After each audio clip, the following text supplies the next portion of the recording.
कहानी की शुरुआत होती है 28वीं सदी में, जहां धरती का पुराना इंटरनेशनल स्पेस स्टेशन दूसरे ग्रहों के लोगों के साथ मिलकर काम करने लगा था। हर नए ग्रह के लोग अपना स्टेशन लेकर आए और उसे धरती के स्टेशन से जोड़ दिया। फिर धीरे धीरे ये सब मिलकर एक बड़ा सा मल्टीकल्चरल शहर बन गया, जिसे अल्फा का नाम दिया गया। अल्फा में इस वक्त हजारों ग्रहों की लाखों प्रजातियां रहती थी। ये शहर इतना बड़ा हो गया था कि इसे डीप स्पेस में भेज दिया गया, जिससे ये और ज्यादा लोगों तक पहुंच सके और लगातार बढ़ता रहे। अब इतनी बड़ी आबादी में शांति बनाए रखने के लिए UHF यानी यूनाइटेड ह्यूमन फेडरेशन ने एक पुलिस डिवीजन बनाया। अल्फा के डीप स्पेस में जाने के पूरे 400 साल बाद हम म्यूल नाम के ग्रह को देखते हैं, जहाँ के लोग पूरी शांति से जी रहे थे। वहाँ के लोगों का किसी दूसरी प्रजाति से कोई संपर्क नहीं था। वो समंदर में से ऊर्जा से भरे हुए मोती इकट्ठा करते और कन्वर्टर नाम के एक खास जानवर की मदद से उनकी कॉपीज बना लेते। लेकिन एक दिन अचानक आसमान से मलबा गिरना शुरू हो गया। उस मलबे में कई छोटे जहाज और एक बहुत बड़ा स्पेसक्राफ्ट भी शामिल था। जैसे ही वो स्पेसक्राफ्ट प्लैनेट से टकराया तो एक भयंकर विस्फोट हुआ, जिसने पूरे ग्रह और उस पर मौजूद हर जीव को मिटा दिया। खुशकिस्मती से उनकी ट्राइब के लीडर और कुछ बाकी लोग एक जहाज के अंदर छुपने में कामयाब रहे, लेकिन दरवाजा बंद करते वक्त ताला टूट गया और राजकुमारी लिम बाहर ही रह गई। जब उसके आसपास पूरा ग्रह तबाह हो रहा था, तब विस्फोट की चपेट में आने से पहले उसने अपनी आत्मा को ऊर्जा की एक लहर के रूप में छोड़ दिया। उसकी आखिरी उम्मीद थी कि उनका संदेश किसी तक पहुंच जाए। अब ये ऊर्जा की लहर UHF के मेजर वलीरियन तक पहुंच गई। वलीरियन अपनी साथी सार्जेंट सोफी के साथ सफर करता था। वो सोफी के साथ रिश्ता बनाना चाहता था, लेकिन सोफी हर बार उसे मना कर देती। उसका मानना था कि वलीरियन दिल फेंक आशिक है, वो हमेशा उसके साथ नहीं रहने वाला। अब वलीरियन ने जहाज की AI एलेक्स से अपने दिमाग का स्कैन करने को कहा। एलेक्स ने बताया कि उसके दिमाग में कुछ बाहरी ऊर्जा की लहरें पहुंची हैं। इसके बाद वो दोनों प्लैनेट कायरियन पर गए। वहाँ उन्हें डिफेंस मिनिस्टर का संदेश मिला। मिनिस्टर ने उनसे कहा कि वो उस प्रजाति के आखिरी कन्वर्टर को बचाएं और उसे अल्फा में लेकर आएं। ये मिशन बहुत ही खुफिया था। फिर दोनों तुरंत इस मिशन के लिए रवाना हो गए। जैसे ही वो लोग वहाँ पहुंचे, उन्होंने अपने कपड़े बदल लिए ताकि आम टूरिस्ट की तरह दिख सकें। फिर वहाँ उनकी मुलाकात मेजर गिब्सन और उसकी टीम से हुई, जो इस मिशन में उनकी मदद करने वाली थी। योजना के मुताबिक वलीरियन को एक वर्चुअल बाजार में घुसना था और फिर एक खास पॉइंट पर सोफी से मिलकर सामान का ट्रांसफर करना था।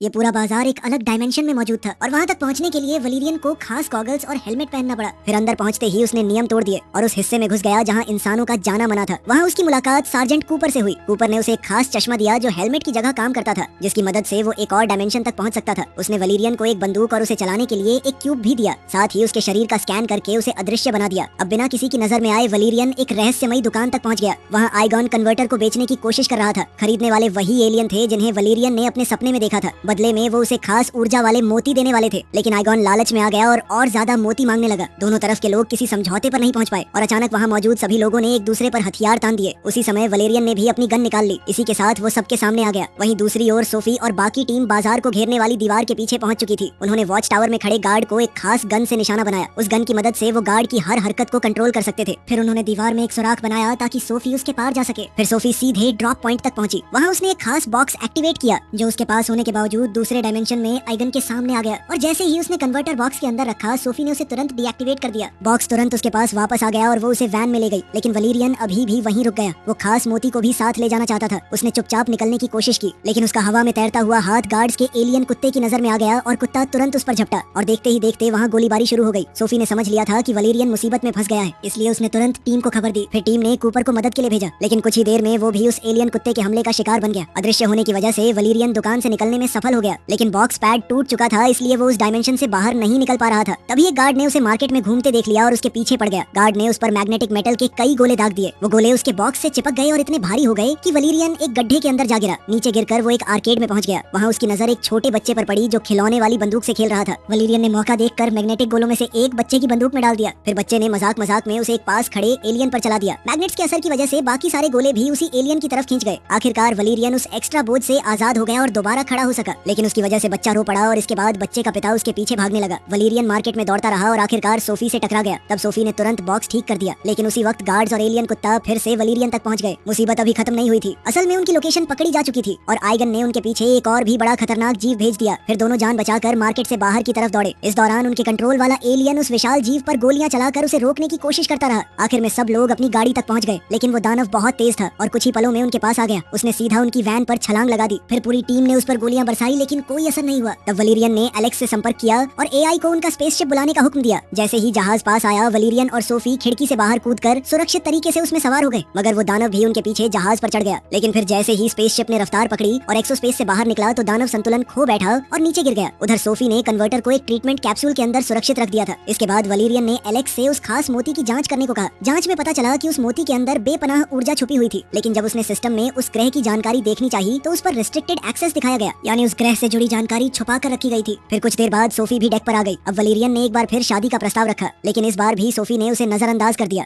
इसके बाद दोनों अल्फा पहुंच गए, जहां कन्वर्टर साथ लाने की वजह से उन्हें वीआईपी एक्सेस दिया गया। वहां उनकी मुलाकात जनरल ऑक्टोबार से हुई। जनरल ने उन्हें स्टेशन के बीच में मौजूद एक रेडियो एक्टिव जोन के बारे में बताया। वहां जांच के लिए ड्रोन्स और खास सैनिकों को भेजा गया था, लेकिन जो भी उस जोन में गया वो कभी वापस लौट कर नहीं आया। असल में ये रेडियो एक्टिव इलाका हर दिन और ज्यादा फैल रहा था। अगर उसे जल्दी नहीं रोका गया तो पूरा स्टेशन उसकी लपेट में आ सकता था। इसी दौरान कमांडर अरुण अपनी केट्रॉन्स ड्रॉइड की सेना के साथ वहां पहुंच गया। उसे सिक्योरिटी काउंसिल की एक खास मीटिंग में जाना था और वो अपनी ड्रॉइड सेना को भी साथ ले जाने वाला था। लेकिन तभी डिफेंस मिनिस्टर का कॉल आया। मिनिस्टर ने अरुण को वलीरियन और सोफी को बॉडीगार्ड के रूप में साथ ले जाने का हुक्म दिया। खैर, मीटिंग के लिए निकलने से पहले अरुण एक कैदी को देखने गया। वो कैदी प्लैनेट म्यूल का एक एलियन था, जिस पर जानकारी निकालने के लिए बुरी तरह अत्याचार किया जा रहा था। लेकिन इतने दिनों बाद भी उसने कुछ नहीं बताया। फिर अरुण ने अपने आदमियों को ऑर्डर्स दिए कि अगर 1 घंटे के अंदर इसने कुछ नहीं बताया तो मार देना इसे। फिर जाने से पहले उसने अपने केट्रॉन्स ड्रॉइड्स को भी याद दिलाया कि अगर मिशन गलत हो गया तो उन्हें क्या करना है। उधर हम देखते हैं कि सोफी कन्वर्टर को मीटिंग में साथ लेकर गई थी। अरुण उसे सौदे की तरह इस्तेमाल करना चाहता था, लेकिन सोफी ने कन्वर्टर उसके हवाले करने से साफ मना कर दिया। उसने उसे खुद के पास सुरक्षित रखा। इसके बाद वलीरियन अरुण के साथ मीटिंग में दाखिल हुआ। वहीं सोफी बाहर खड़ी होकर रखवाली करने लगी। तभी उसके पास 3 छोटे एलियंस आए। वो डोगन डागिस प्रजाति के थे और उन्होंने उसकी मदद करने का ऑफर दिया। सोफी ने उनसे प्लैनेट म्यूल के बारे में पूछा तो उन्होंने बताया कि इस मामले के सबसे बड़े एक्सपर्ट मेजर सैम्क थे, लेकिन 3 साल पहले उनकी रहस्यमयी तरीके से मौत हो गई थी। उन्होंने ये भी चेतावनी दी कि कुछ लोग जल्दी ही कन्वर्टर को चुराने की कोशिश करेंगे। इतना कहना ही था कि अचानक पूरे स्टेशन में अलार्म बजने लगा। हमलावर दीवारों के अंदर से गुजरते हुए आगे बढ़ रहे थे। न ही सिक्योरिटी काउंसिल उन्हें देख पा रही थी और न ही स्टेशन की एआई सिस्टम्स। फिर कमांड रूम के ऑफिसर्स जब वहाँ से निकलने लगे तब उन्हें पता चला कि बिजली बंद हो चुकी है, साथ ही सारे रास्ते भी लॉक कर दिए गए थे। तभी सोफी तुरंत वलीरियन के पास पहुंची और दोनों मिलकर कमांडर को सुरक्षित बाहर निकालने की कोशिश करने लगे। लेकिन अचानक दीवार में जोरदार विस्फोट हुआ। अब म्यूल प्लैनेट के कई सारे एलियंस अंदर घुस आए और उन्होंने सब पर एक चिपचिपा लिक्विड छोड़ना शुरू कर दिया। वो लिक्विड पल भर में लोगों को ककून के अंदर कैद कर देता था। जैसे ही वलीरियन ने देखा तो उसने ककून में फंसने से पहले एक छोटा कैप्सूल अपने मुंह में डाल लिया। फिर कुछ ही देर में वो भी चिपचिपे ककून के अंदर कैद हो गया। मगर म्यूल के एलियंस अरुण को ककून समेत लेकर वहाँ से चले गए। उनके जाने के बाद वलीरियन के मुंह में छुपे कैप्सूल में से एक मकड़ी जैसा छोटा ड्रॉइड बाहर निकला और ड्रॉइड ने ककून को काट दिया। इस तरह वलीरियन होश में आया और अपनी कैद से बाहर निकलने में कामयाब हो गया। इसके बाद वलीरियन ने सोफी को भी ककून से आजाद कर दिया। उसने अपना चाकू सोफी को दे दिया ताकि वो बाकी लोगों को आजाद कर सके, जबकि वो खुद एलियंस का पीछा करने लगा।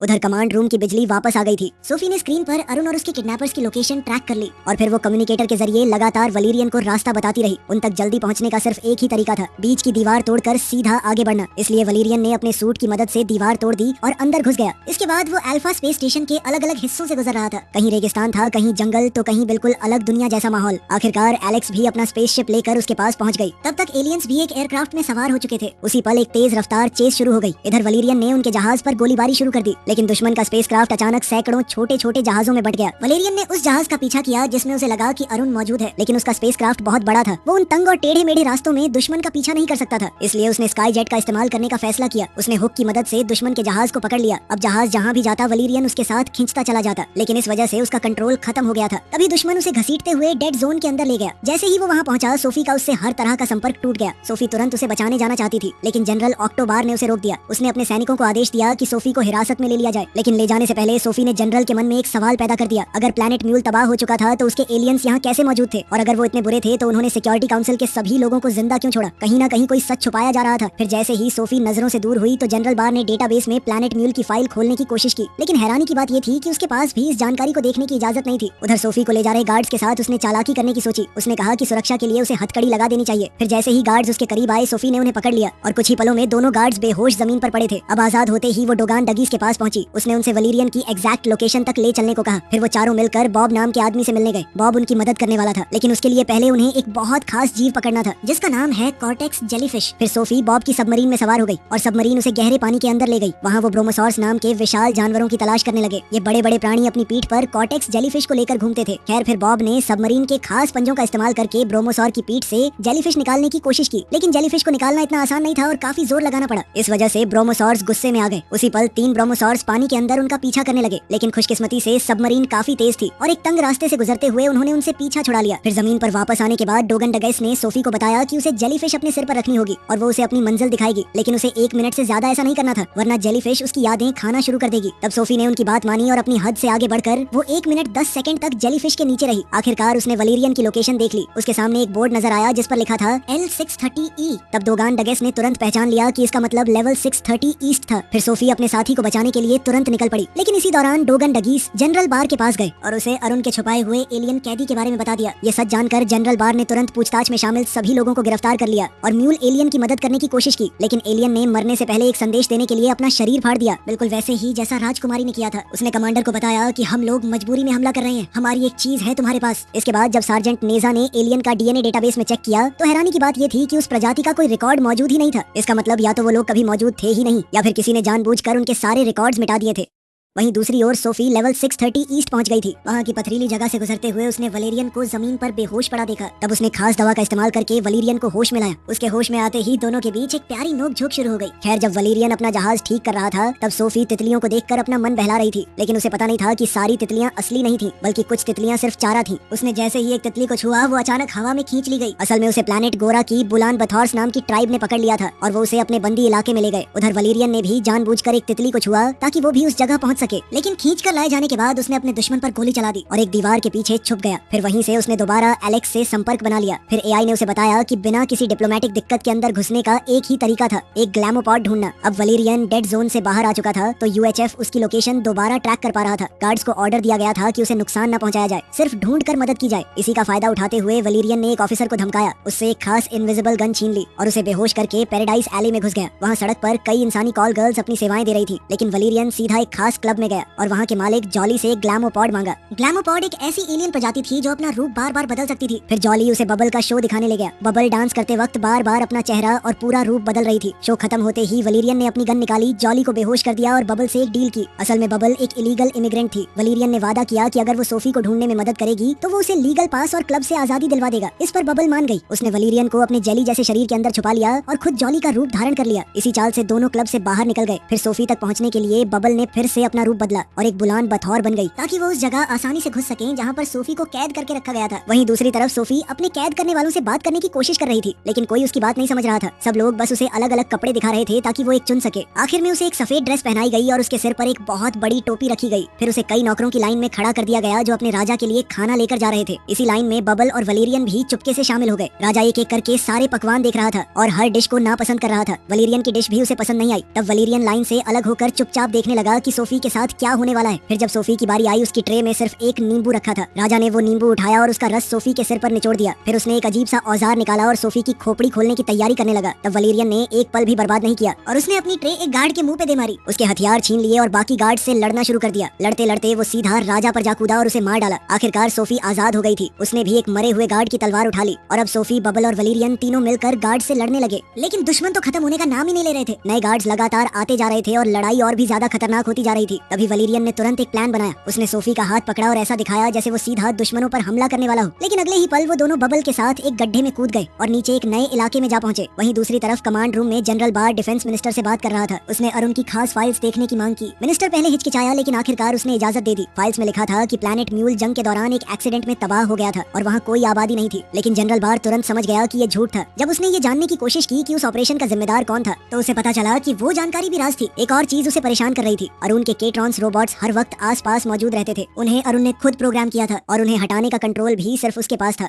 इधर वलेरियन और सोफी एक बहुत बड़े कचरे के कंटेनर में जा गिरे थे। वहाँ उन्हें पता चला कि लड़ाई के दौरान बबल बुरी तरह जख्मी हो चुकी थी। अपनी आखिरी सांसों में बबल ने वलेरियन से सिर्फ एक बात कही। उसने कहा कि वो सोफी का हमेशा ख्याल रखे। इतना कहकर उसका शरीर धीरे धीरे धूल में बदल गया। बबल की मौत से उदास होकर वलेरियन और सोफी आगे बढ़ने लगे। वलेरियन दावा कर रहा था कि उसे पता है वो कहाँ जा रहा है। फिर रास्ते में उसने एक सच बताया। उसने कहा कि राजकुमारी लिम की आत्मा शुरू से उसके अंदर मौजूद थी और वही उसे रास्ता दिखा रही थी। आखिरकार चलते चलते दोनों डेड जोन के अंदर पहुंच गए। हैरानी की बात ये थी कि उनके साथ कुछ भी बुरा नहीं हुआ, न कोई रेडिएशन थी न कोई बीमारी। तब उन्हें समझ आया कि डेड जोन का खतरा शुरू से ही एक झूठ था। अब वलेरियन को यकीन हो गया कि अरुण असल सच जानता था। फिर थोड़ी देर बाद वो एक चमकती हुई दीवार तक पहुंचे। उस चमकती दीवार के पीछे वही लोग मौजूद थे जिनकी वो तलाश कर रहे थे। ऐसा लग रहा था जैसे वो सिर्फ उन दोनों का इंतजार कर रहे हों। फिर म्यूल के नेताओं ने उन्हें सालों पहले घटी पूरी घटना सुनाई। प्लैनेट के तबाह होने के बाद वो लोग उस जहाज में बच गए थे जिसमें वो भाग निकले थे। कई सालों तक वो अंतरिक्ष में भटकते रहे। जहाज में जो भी सामान और टेक्नोलॉजी बची थी उसी की मदद से उन्होंने जिंदा रहना सीखा। जहाज के डेटाबेस में मौजूद सारी साइंस और जानकारी का इस्तेमाल करके उन्होंने उन्होंने अपनी सभ्यता को दोबारा खड़ा करना शुरू किया। मगर कई सालों बाद कुछ स्क्रैप डीलर्स ने उन्हें ढूंढ निकाला। आखिर में उनका जहाज अल्फा स्टेशन को बेच दिया गया और तब से म्यूल के लोग छुपकर अल्फा के अंदर रह रहे थे। वहाँ रहते हुए उन्होंने और ज्यादा ज्ञान हासिल किया और एक नया जहाज बनाना शुरू किया, जिसके जरिए वो किसी नए ग्रह पर अपना घर दोबारा बसा सके। लेकिन उनकी योजना में दो चीजों की कमी थी, एक कन्वर्टर और एक एनर्जी पर्ल। इसी वजह से उन्होंने आइगन को उन दोनों चीजों को चुराने के लिए रखा था, ताकि अरुण को उनके बारे में पता न चले। लेकिन बदकिस्मती से वलीरियन और सोफी ने अनजाने में उनकी पूरी योजना बिगाड़ दी थी। मगर अब जब वलीरियन और सोफी को म्यूल के लोगों की पूरी कहानी पता चल गई तो एलियंस ने उन पर भरोसा किया और अरुण को होश में ला दिया। होश में आते ही अरुण ने वलेरियन और सोफी को हुक्म दिया कि वो म्यूल के लोगों को गिरफ्तार कर लें। उसने दावा किया कि ये सब झूठ बोल रहे हैं और जिस वक्त उस इलाके में जंग चल रही थी उस समय प्लेनेट म्यूल पर कोई आबादी मौजूद नहीं थी। लेकिन इस बार वलीरियन और सोफी उसकी बातों में नहीं आए। दरअसल वो पहले ही समझ चुके थे कि असल में हुआ क्या था। सच तो ये था कि उस दिन अरुण ही ऑपरेशन का कमांडर था। उसने बिना परवाह किए मिसाइल्स लॉन्च करने का ऑर्डर दे दिया, जबकि वो जानता था कि वहाँ पर लोग हैं। फिर बाद में अपना जुर्म छुपाने के लिए उसने सारे सबूत मिटा दिए। इसी सच को छुपाने के लिए उसने मेजर सैम का कत्ल करवाया था। आखिरकार अरुण ने सच कबूल कर लिया। उसने माना कि ये सब उसने किया था। उसका कहना था कि अगर सच बाहर आ जाता तो अल्फा में इंसानों की इज्जत और ताकत दोनों खत्म हो जाती। लेकिन वलीरियन ने उसकी बात सुनने के बजाय सीधा उसके मुंह पर मुक्का दे मारा। फिर उसने अपने पास मौजूद वो एनर्जी पर्ल म्यूल के लोगों को दे दी। सोफी भी उन्हें कन्वर्टर देना चाहती थी। पहले तो वलीरियन ने विरोध किया और याद दिलाया कि कन्वर्टर सरकारी संपत्ति है, लेकिन फिर सोफी ने उससे कहा कि इसी वजह से वो उससे शादी नहीं करना चाहती, क्योंकि वो प्यार और इंसानियत की असली अहमियत नहीं समझता। ये बात सुनकर वलीरियन ने अपनी सोच बदल ली और कन्वर्टर भी म्यूल के लोगों को दे दिया। तब सोफी उसके इस फैसले से इतनी खुश हुई कि उसने पहली बार उसके होठों पर किस किया। मगर इसी दौरान जनरल बार के सैनिक और केट्रॉन्स चमकती दीवार के दूसरी तरफ पहुंच गए थे। जांच करने पर उन्हें पता चला कि वहाँ पर कोई कंटामिनेशन है ही नहीं। फिर भी उन्होंने एहतियात के तौर पर बॉम्ब्स लगाना शुरू कर दिया।